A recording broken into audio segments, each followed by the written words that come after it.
সম্মানিত ভিউয়ার্স, আসসালামু আলাইকুম ওয়া রাহমাতুল্লাহি ওয়া বারাকাতুহু। আশা করি সবাই আল্লাহর অশেষ রহমতে ভালো আছেন, সুস্থ আছেন। এই চ্যানেলে আরেকটি নতুন গুরুত্বপূর্ণ ভিডিওতে আপনাদের সবাইকে স্বাগতম। আজকে আলোচনা করব পরিবর্তন হচ্ছে এসএসসি পরীক্ষার সময়। বিস্তারিত থাকছে ভিডিওতে। তার আগে এই ভিডিওটি দেখার আগে যারা এই চ্যানেলে একদম নতুন তারা অবশ্যই চ্যানেলটি সাবস্ক্রাইব করে পাশে থাকা বেল আইকনটি প্রেস করে দিন। আর যারা ইতিমধ্যে সাবস্ক্রাইব করেছেন তাদেরকে জানাই অসংখ্য ধন্যবাদ। পরিবর্তন হচ্ছে এসএসসি পরীক্ষার সময়।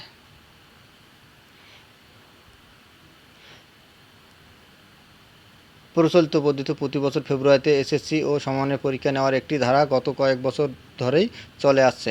তবে নতুন কারিকুলামে এসএসসি ও সমমানের পরীক্ষা ফেব্রুয়ারির পরিবর্তে ডিসেম্বরে নেওয়ার প্রস্তাবনা রয়েছে। ফলে 2026 সাল থেকে এসএসসি ও সমমানের পরীক্ষা ডিসেম্বরে হতে পারে। দীর্ঘদিন নবম ও দশম শ্রেণীর সিলেবাসের ভিত্তিতে এসএসসি পরীক্ষা হলেও নতুন কারিকুলামে শুধু দশম শ্রেণীর সিলেবাসের ভিত্তিতে এসএসসি ও সমমানের পরীক্ষা অনুষ্ঠিত হবে। আর 35% শিক্ষণকালীন ও 65% সামষ্টিক মূল্যায়নের মাধ্যমে পরীক্ষা পদ্ধতি সাজানো হচ্ছে বলে জানা গেছে।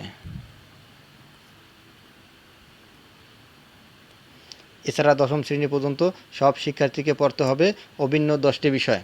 বিষয়গুলো হলো বাংলা, ইংরেজি, গণিত, বিজ্ঞান, ইতিহাস ও সামাজিক বিজ্ঞান, ডিজিটাল প্রযুক্তি, জীবন ও জীবিকা, ধর্মশিক্ষা, স্বাস্থ্য সুরক্ষা, শিল্প ও সংস্কৃতি।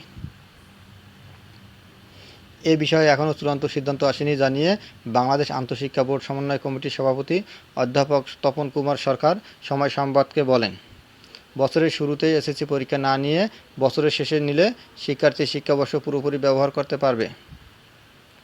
এসব দিক বিবেচনা ফেব্রুয়ারির পরিবর্তে এসএসসি পরীক্ষা ডিসেম্বরে নেওয়ার সুপারিশ রয়েছে।